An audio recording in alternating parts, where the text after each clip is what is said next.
By the primary revenge goddess, that hurts, she said. She was sitting up, pressing her hand to her chest. This is really extremely painful. Okay. And then she vomited. There was blood in what she spewed up, but not very much. Sorry, she said as she wiped her mouth with the back of her hand. I'm kind of dizzy. Can you hold me up? I think I might black out. I sat down and held her, leaning her body against mine, feeling her hot blood soak my shirt. But not very much of it. Somehow in my confusion, I understood she should be bleeding far more than she was. Why are you not dead? I sputtered. It wasn't that bad, she said. Just kind of, painful.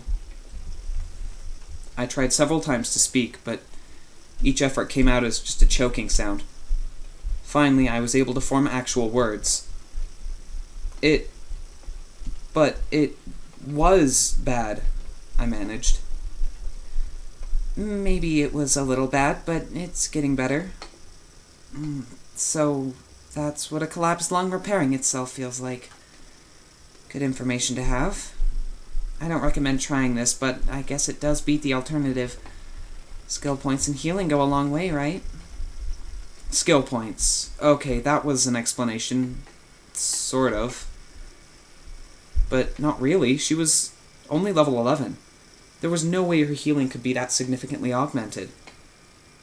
You can't have put everything into healing. You've obviously put a lot into other things. I've spread things around pretty well, she said. But your heart, I said. I couldn't get a handle on how she came through this. I thought she was dead, and now she seemed almost fully recovered. It went right through.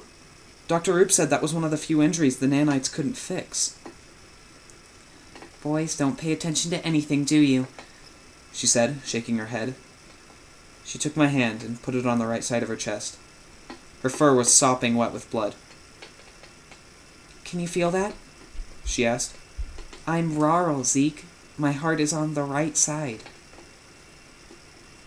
I buried my face against her soft neck. I didn't care that it was covered with blood. I only cared that it was her. That she was alive. Tamrat was alive. After a second, she said, I saw you go after him. You were really angry. I was, I admitted.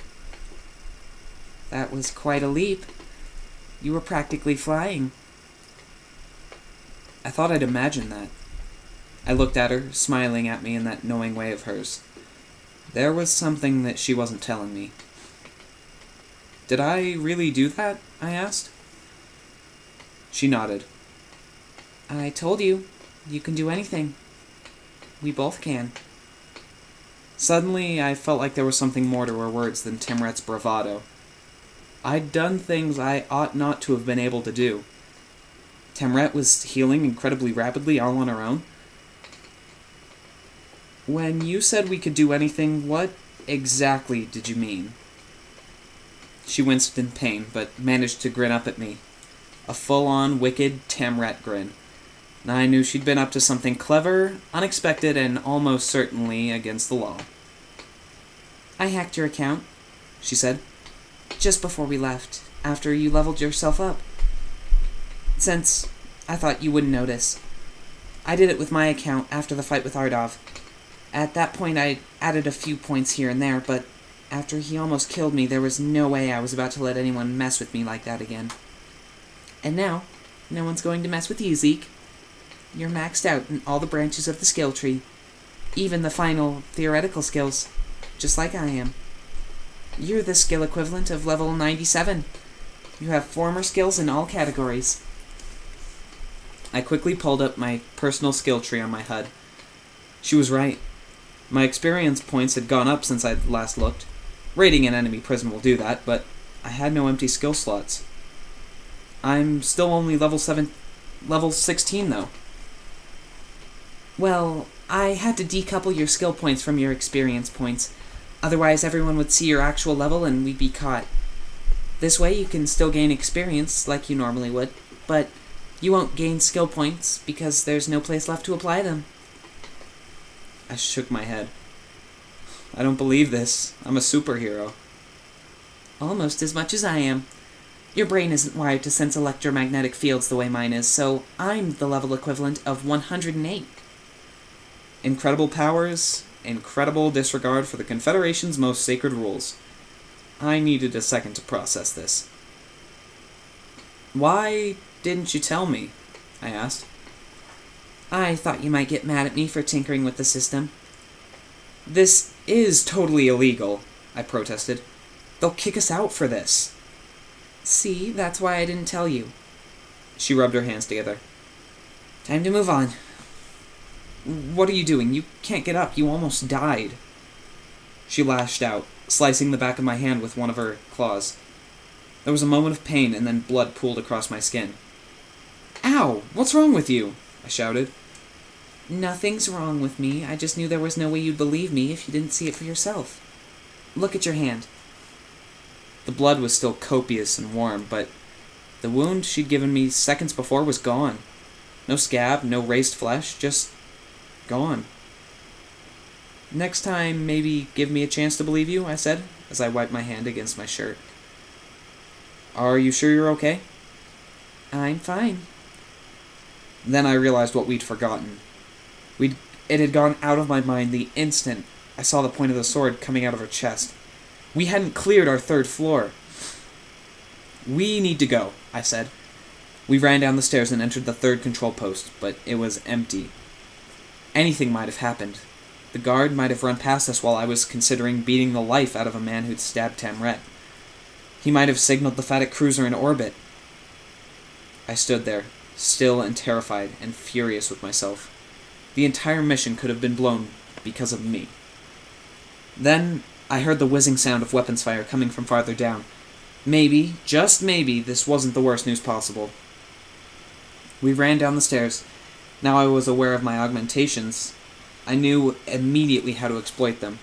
Like, I'd always been this strong or perceptive, this agile.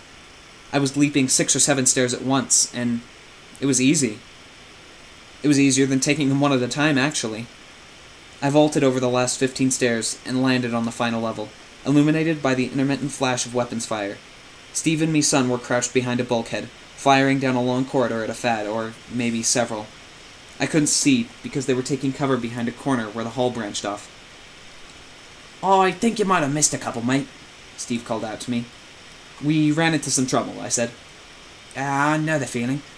Also, just so you know, the armory is not the only place on the planet where they store PPP pistols. These two took some from a strongbox. Live and learn, I guess. He glanced around and saw Tamret still dripping with her own blood. Everyone all right? You don't look too good, love. I'm fine now, she said. But thank you. At first, I thought the hallway was completely silent. Then I realized there was a sound, just on the periphery of my perception. I understood at once there was something I never could have heard before Tamret hacked my skills tree. It was the low, rhythmic rasping of 2 fads breathing. Almost the instant I understood what I was hearing, the sound changed to distant footsteps, boots hissing against the hard floor. They're taking off, I said. I hear it too. Tamret was checking something on a data bracelet. That corridor isn't on the schematic, Zeke. This is bad. We can't let them get away. Why? I asked. Because if my sense of direction is right, that corridor leads back to the bunker where we started. If they get back there, they've got a straight shot to the shuttle hangar. I don't have a whole lot of faith in Charles and Niana being able to stop them. This was my mess. I was going to clean it up. I'm going after them, I told Steve and me son. You guys go find Captain Quassel. Get her, anyone from the Dependable, and anyone else she vouches for. Steve cocked his head at me. You sure you have this? I don't want to hurt your feelings, mate, but me and me son are both faster, stronger, have sure aim, and are generally better at this sort of thing than you. It's silly for you even to think of going. Thanks for soft-pedaling it, I said, as I reviewed my new skill tree on my HUD. But we've got this. They looked at each other, and me son shrugged it, as if to say it was my funeral. and they ran off. Tamrat gave my hand a squeeze. "Let's be careful," she said. "Yeah. Cover me." I ran out, pistols firing.